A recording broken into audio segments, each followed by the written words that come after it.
তারা হাত তুলে অঙ্গীকার করেছেন দেশ এবং জনগণের স্বার্থ রক্ষায়, স্বাধীনতা সার্বভৌমত্ব রক্ষায় আমরা সবাই এক।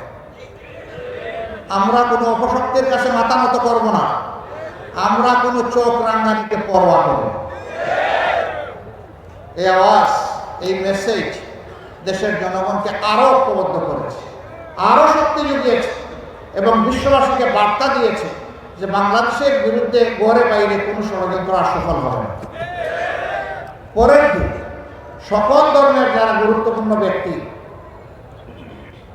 ধর্মীয় অভিভাবকদেরকে নিয়ে আবার প্রধান উপদেষ্টা বসেছে, তারাও হাতে হাত মিলিয়ে আওয়াজ দিয়েছেন এখানে ধর্ম বর্ণের কোনো কথা নেই, আমরা সকলে মিলে বাংলাদেশ এবং এই বাংলাদেশকে আমরা রক্ষা করব।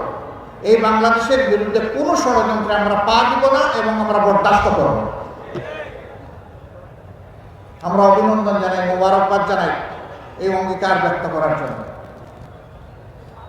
তারা কি করেছে, কি করে নাই? গত 15.5 বছর ক্ষমতায় এসে পিলখানায় 57 জন সেনা অফিসারকে নির্মমভাবে হত্যা করল, তাদের পরিবারের কোনো সদস্যকে হত্যা করল। এরপরে জামাতে ইসলামীকে তারা ধ্বংস করার জন্য নেতৃবৃন্দের মাথার উপরে তলোয়ার চালাল,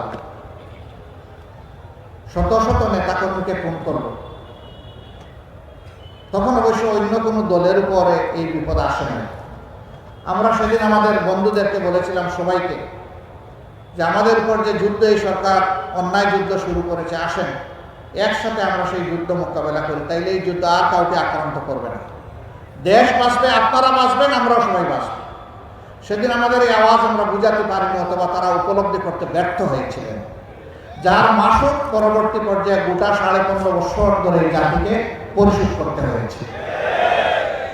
আমরা বলেছিলাম আমাদের মাথায় আঘাত করা হয়েছে, সবার মাথায় আঘাত করা হয়েছে, সময়ের ব্যবধানে তাই প্রমাণ হয়েছে। সম্মানিত ভাইয়েরা, এখান থেকে আমাদের শিক্ষা নেওয়া উচিত। আমাদের আলিম সমাজের উপর সরকার আক্রোশ নিয়েছে। 13 সালের 5ই মে শাপলা চত্বরে কি করা হয়েছে, কি নারকীয় হত্যাকাণ্ড চালানো হয়েছে আপনারা দেখেছেন। মানুষ কতটা বিকৃত হলে বলতে পারে সেদিন কেউ মরে নাই, সেখানে আলিমুল্লামার রং ছিটিয়ে দিয়েছিল।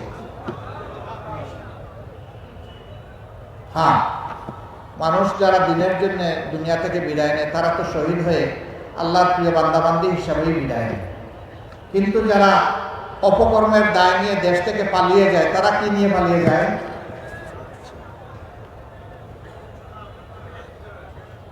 একটা মানুষের মৃত্যুর চাইতে এইভাবে অপমানের দায় স্বীকার করে পালিয়ে যাওয়া আরো নিকৃষ্ট। এদের রাজনৈতিক মৃত্যু হয়েছে। আমরা ধারণা করেছিলাম তারা সবক নেবেন আর তারা এই দেশকে জ্বালা যন্ত্রণা দিবেন না, কিন্তু কয়লা দইলে যে ময়লা যায় না, এটা সাবান দিয়ে দইলে যে আরো কালো হয়, কুচকুচে কালো। আমরা সাবান সার্ফ এক্সেল দিয়ে ধুইতেছি আর ওরা শুধু কালো হচ্ছে। ওরা নিজেরা শান্তিতে নাই, বাংলাদেশকেও শান্তিতে থাকতে দিবে না। আমার সম্মানিত ভাইয়েরা, এতটুকুতে যাদের শিক্ষা হবে না তাদের শিক্ষা কবে হবে আল্লাহ ভালো জানে। দেশে বিদেশে অনেকে জিজ্ঞেস করে আগামী নির্বাচনে তারা কি নির্বাচনে আসবে। আমি বলি, দেশকেই যারা সম্মান করে না তারা কার কাছে এসে নির্বাচনে ভোট দাবি করবে? যারা জনগণের কেনা টাকায় অস্ত্র এবং গুলি জনগণের বুকের উপর চাপিয়ে দেয় ক্ষমতায় থাকার জন্য, তারা কার কাছে ভোট চাইবে? যারা নিরীহ জনগণকে খুন করেছে তাদের পরিবারের কাছে গিয়ে জিজ্ঞেস করুক তারা তাদের এই ধরনের রাজনীতি আর চায় কিনা, এই ধরনের আগ্রাসী দলকে আর রাজনীতিতে দেখতে চায় কিনা। তাদের কাছে গিয়ে জানুন, আমাদের কাছে জানার দরকার নেই, আমরা তো বেঁচে আছি। পঙ্গুত্বের কষ্ট নিয়ে যারা বেঁচে আছে, হাসপাতালের বেডে অবশ্যই যারা প্যারালাইজড হয়ে পড়ে আছে, তাদের কাছে গিয়ে জিজ্ঞেস করুন তারা কি চায়। এখন তো বাংলাদেশের মানুষ শান্তিতে আছে, কিন্তু এই শান্তিকে বিঘ্নিত করার জন্য দফায় দফায় চেষ্টা করা হচ্ছে।